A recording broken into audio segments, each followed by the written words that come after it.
Guerra del Peloponeso. La Guerra del Peloponeso fue un conflicto bélico que se desarrolló en la antigua Grecia entre los años 431 y 404 a.C. En este evento se enfrentaron las ciudades-estado o polis más importantes, Atenas y Esparta. Además contaban con aliados. La Liga de Delos apoyaba militarmente a Atenas y la Liga del Peloponeso a Esparta. El historiógrafo que narra esta guerra es el ateniense Tucídides, en su obra Historia de la Guerra del Peloponeso. Contextualizando, Esparta y Atenas habían firmado en el 446 a.C. un acuerdo llamado la Paz de los 30 años. Sin embargo, había tensión constante entre ellos.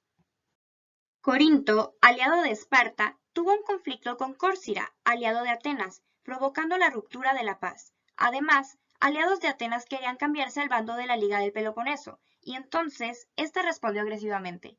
Esto enfureció a Esparta. Pero eso no es todo, porque se cree que más allá de eso, la causa de la guerra fue el temor de Esparta ante el ascenso de Atenas, quien desarrollaba cada vez más su flota y adoptaba cada vez más una actitud imperialista ante las otras polis.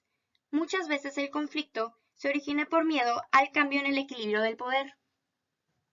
Cabe recalcar que estas dos potencias tenían muchas diferencias en su estructura de poder, organización social y distribución de riquezas, lo cual las hacía más incompatibles. Y Pericles, quien gobernaba Atenas, estaba en contra de una negociación. Por otro lado, Arquidamo, rey de Esparta, quería evitar una confrontación, pero al final fue convencido. En el 431 a.C., Esparta decide declararle la guerra a Atenas. Comienza la Guerra del Peloponeso. La lucha tuvo 4 etapas. La primera es la Guerra Alquidámica, que se divide en el mandato de Pericles y el periodo de la peste ateniense. La segunda es la Paz de Nicias, la cual fue temporal.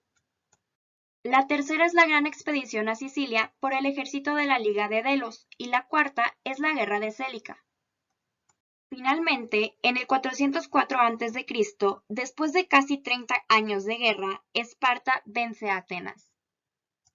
Se dice que Atenas fue derrotada por querer expandirse demasiado imperialmente sin tener los recursos necesarios, además de discordancias entre facciones de la misma Atenas y líderes deficientes al mando.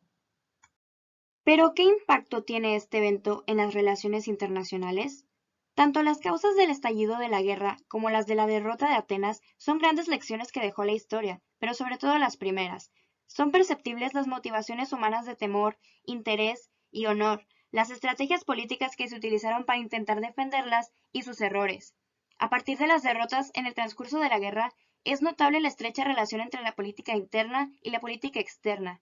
Además, Tucídides en su obra hace una reflexión muy importante entre la relación de fuertes y débiles. La recopilación y posterior análisis de todas estas variables enriqueció el saber de las relaciones internacionales en una época en la que aún no se tenía mucha información sobre ellas.